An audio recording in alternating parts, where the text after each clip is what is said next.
I haven't had my period in 2 months, and my mom assumes I must be pregnant, so she marches me off to see a doctor. Of all people, the doctor on duty turns out to be my ex, the one I dumped 2 months ago. His face betrays nothing. His voice icy as he says, "Lie on the exam table. Lift your shirt and pull your pants down." When I don't follow his instructions quickly enough, he impatiently pulls my pants down himself. But once the curtain is drawn, he takes off his glasses and hovers over me. We didn't even go all the way. "So, why haven't you had your period in 2 months?" I didn't expect to run into my ex when I was at my absolute lowest. When I was in the lobby earlier, I saw my attending physician's name on the screen, Patrick Hayes. And for a moment, my mind completely shut down. No way. This couldn't be happening. Still, I tried to reassure myself. In a city this big, it wasn't unusual to run into a doctor with the same name. But the moment we locked eyes in the exam room, my heart sank. Neat and unassuming, Patrick wore a white coat that made patients trust him instantly. He was the head of OB/GYN at one of the city's top hospitals. So, who else could he be but my ex? Valerie Carter, right? What seems to be the problem? He asked in a businesslike tone, his slender fingers curling around a pen. Perfect. We had been broken up for barely 2 months, and he could already act like he didn't know me. He was truly ruthless. Granted, what I had said when we broke up had been way crueler than anything he was doing now. My exact words had been,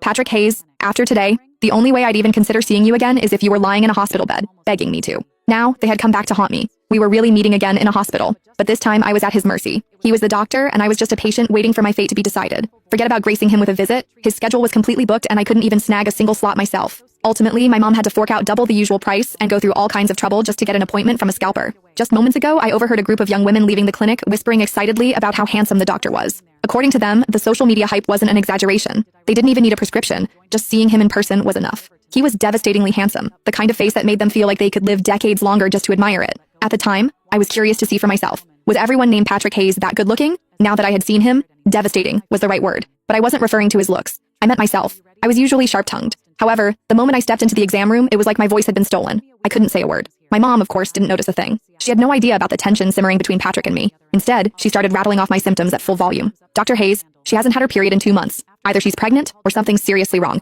You have to check her thoroughly, please." At this level of awkwardness, I wish the floor would just swallow me whole. "All right, ma'am, we'll take it one step at a time," Patrick replied. With patience, he was genuinely kind, calm, and reassuring. His words immediately put my mom at ease. Then, Patrick lowered his head to scribble in my chart. I clearly saw him write, "Possible pregnancy. Period delayed. No break between relationships and already pregnant with someone else's child." Hold on, was that even a proper medical note? A beat later, he asked, "Do you have a boyfriend?" It was a standard gynecology question. Anytime a patient had period problems, the doctor would ask about it, but before I could speak, my mom jumped in. "Yes, she does, and they're doing great. They're absolutely smitten with each other." "Have you taken a pregnancy test?" Patrick asked again. "Not yet," my mom answered immediately. "The moment I realized her period was late, I rushed her here. Appointments these days are nearly impossible to get." "I see."